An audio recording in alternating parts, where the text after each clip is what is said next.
Fala galera, continuando aqui, unidade de diversidade do James Dunn, tá?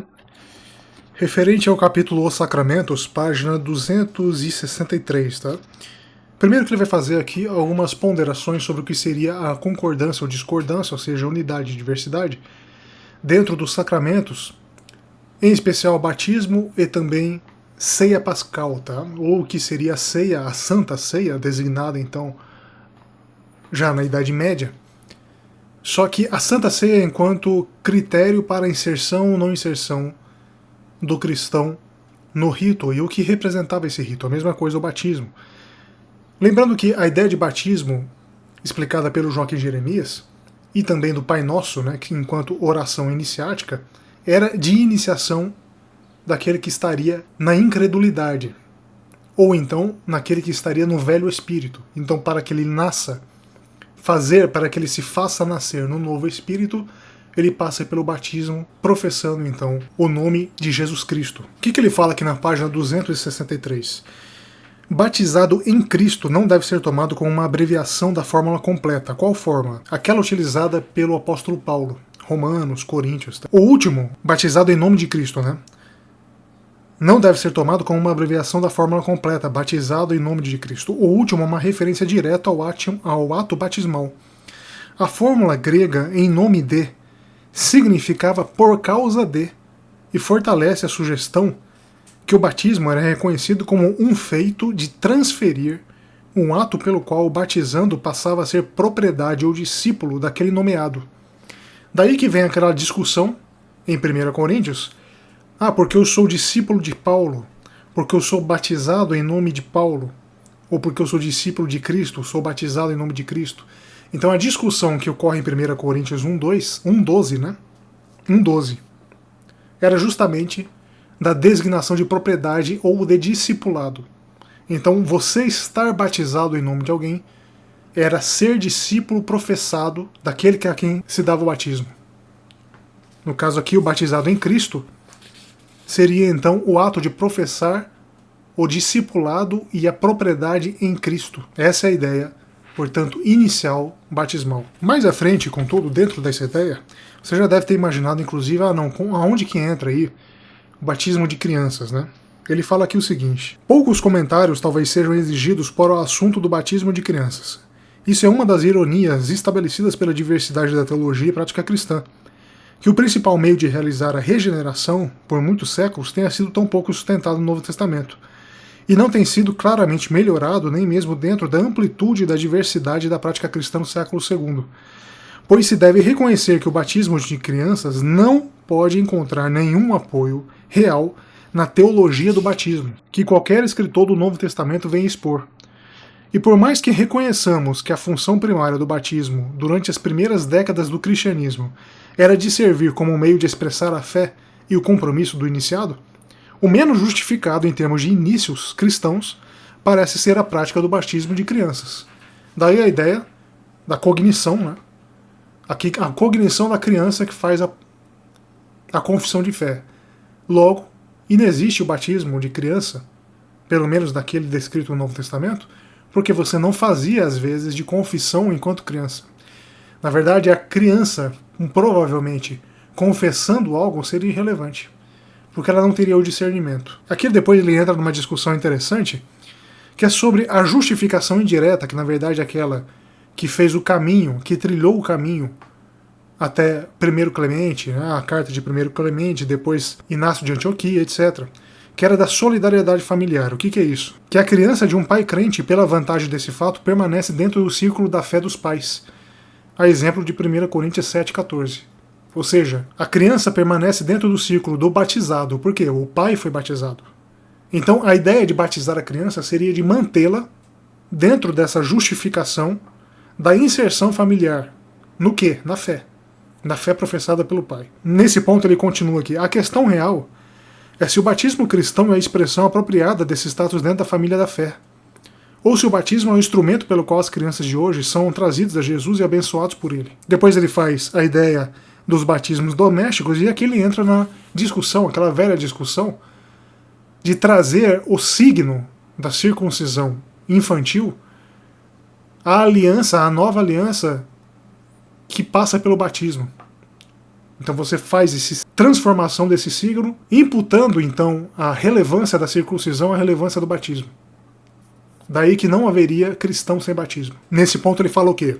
O argumento sustentador da circuncisão ser administrada às crianças israelitas, meninos, como parte do povo da aliança de Yahvé, depende de como se considera a relação entre o antigo Israel e o novo.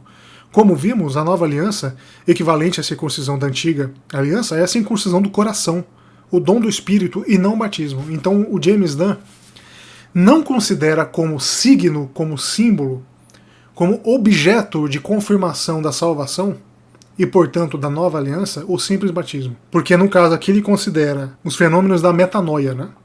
Mudança, circuncisão de coração, mudança de fé, fé em Cristo, mudança de conduta.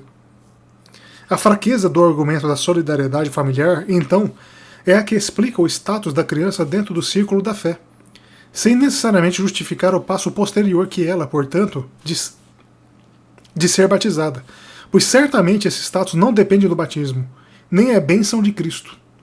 Ele vai então pela ideia de que o batismo não é relevante para a confirmação da fé. Não é relevante.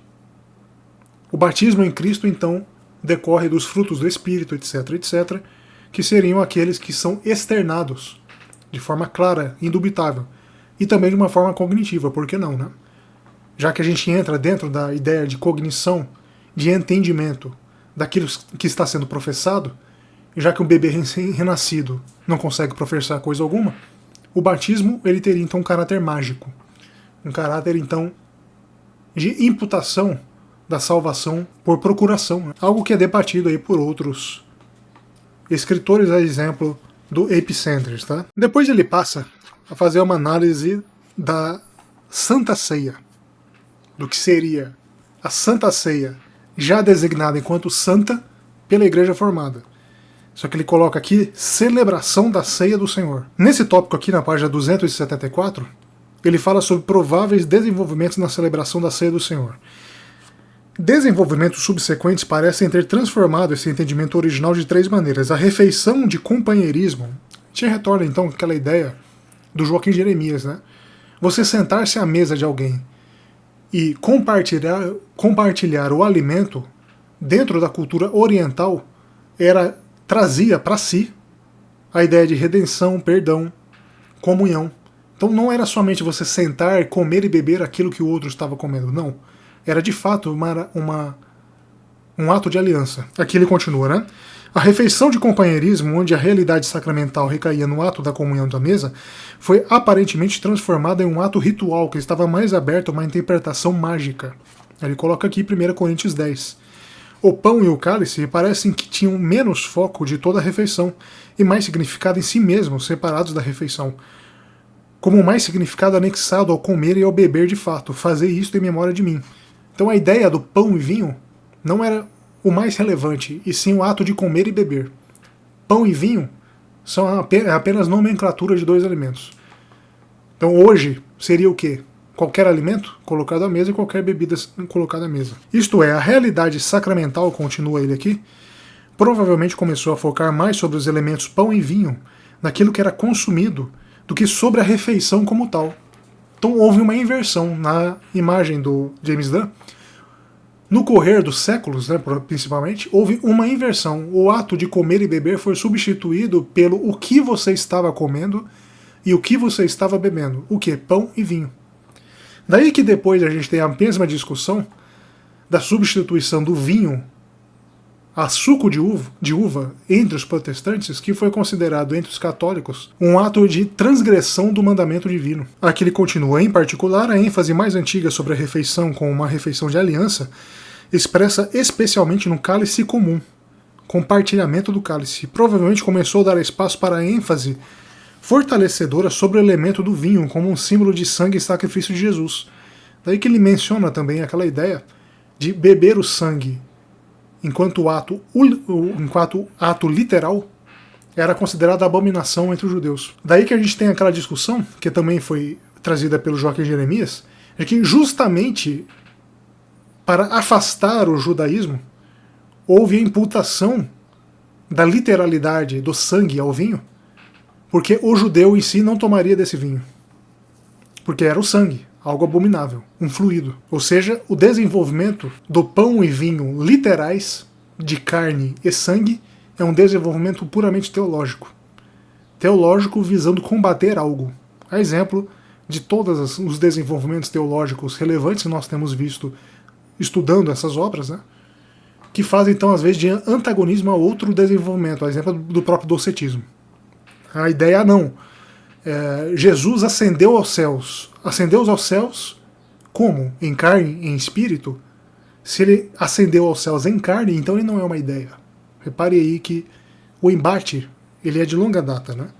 Ele vem esse desenvolvimento durante décadas e décadas, séculos e séculos, até que depois termina numa confissão. E aí a gente entra, por fim, na conclusão do capítulo, sobre o que seria a linguagem de João. Lembrando que a linguagem de João é justamente a linguagem que respalda o sacramento atual na Igreja Católica e Ortodoxa.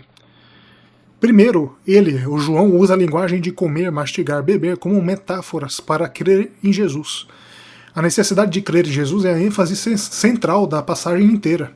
Segundo, ele deseja insistir que esse Jesus não é meramente o Cristo exaltado, mas aquele que veio do céu, isto é, o verdadeiramente encarnado e crucificado, bem como agora o Jesus ascendido. Isso quer dizer que a passagem incorpora uma polêmica fortemente antidocética. Eu vou repetir aqui, a passagem que ele está lendo aqui do Evangelho de João incorpora uma polêmica fortemente antidocética, que possui sua expressão mais contundente nos versículos 51 a 56, onde carne é substituída por pão, e o mais agressivo mastigar por comer. Mastigar a carne de Jesus e beber seu sangue é crer em Jesus como verdadeiro encarnado. Olha só a ideia dele. Ele traz então a ideia, primeiro, ele se afasta aqui da caracterização de João enquanto docético, enquanto iniciador do que seria a heresia docética, depois considerada heresia docética. Por quê? João, de uma forma indireta, também pela metáfora da Santa Ceia, faz a substituição de comer e mastigar por pão e vinho para afastar a ideia docética do Jesus idealizado, do Jesus enquanto ideia, enquanto puramente transcendente, aquele que não ascendeu, aquele que não foi crucificado, etc., e aquele que não ressuscitou. Por isso que ele vai para a ideia de que João não é um docético. Ele reforça a ideia de que a descrição indireta da humanidade de Jesus afasta João do docetismo. Esse é o posicionamento do James Dunn. E aqui ele fala, tendo usado a terminologia eucarística da carne e sangue nos versículos 51 a 56, do capítulo 7, para sublinhar sua rejeição do docetismo, ele uma vez mais continua a advertir que o espírito é que vivifica, e a carne para nada serve. É João 6, tá? João 6,63. Em outras palavras, se os versículos 51 a 58 fazem uso de linguagem eucarística, fica muito difícil ler nos versículos 62 e seguintes como qualquer outra coisa que um protesto contra o literalismo sacramental. Ou seja, João já estava provavelmente se deparando com as manifestações literais do sacramento e da Santa Ceia, do que seria a Santa Ceia hoje, caracterizada enquanto a Santa Ceia, e estava se afastando disso. Porque para ele fazia então a vinculação de crença, e não do ato em si. Tomar ou beber o vinho é irrelevante. Isto é, continua aqui o James Dunn, como um protesto contra a visão de que a vida, da qual João tão frequentemente fala, seja mediada pelo comer e beber dos elementos sacramentais. Então, a ideia de beber e comer os elementos sacramentais, portanto, se a gente está falando já de sacramento, a gente está falando de pão e vinho, esses elementos são irrelevantes diante da confissão de fé. E aí, a meu ver, existe aqui uma unidade, e não diversidade, uma unidade com a teologia paulina. Por quê? A ideia de Paulo, então, afastando o rito do sacramento em si, do pão e vinho, e colocando enquanto ato de reunião com alimentos, a meu ver, ao fazer isso, ambos fazem, então, a conexão entre profissão de fé e o ato de comer e beber, e não o ato de comer e beber pão e vinho. Daí que a gente tem a ideia, dentro do protestantismo, que é a linha, provavelmente que segue o James Dunn, ele não fala isso claramente, mas provavelmente é a linha que ele segue, de que o mais importante do que ingerir pão e beber o vinho é participar da fé, crer, mudança de espírito, metanoia, etc, etc. A ideia então do literalismo sacramental, ele entende que já João, o próprio, aquele que é utilizado para respaldar o sacramento, João em si se afastou do literalismo sacramental. Tranquilo? Esse daqui é o posicionamento do James Dunn. Depois, no próximo capítulo, a gente vai dar uma conversada aí sobre o espírito e experiência, tá? Lembrando que o James Dunn, uma das teses dele de doutorado, se não me engano, falou sobre as manifestações do espírito, a glossolalia, tá? Que inclusive foi muito debatido porque todo mundo esperava uma coisa dele e ele falou outra. Beleza? Fico por aqui então, um grande abraço a todos, tudo de bom.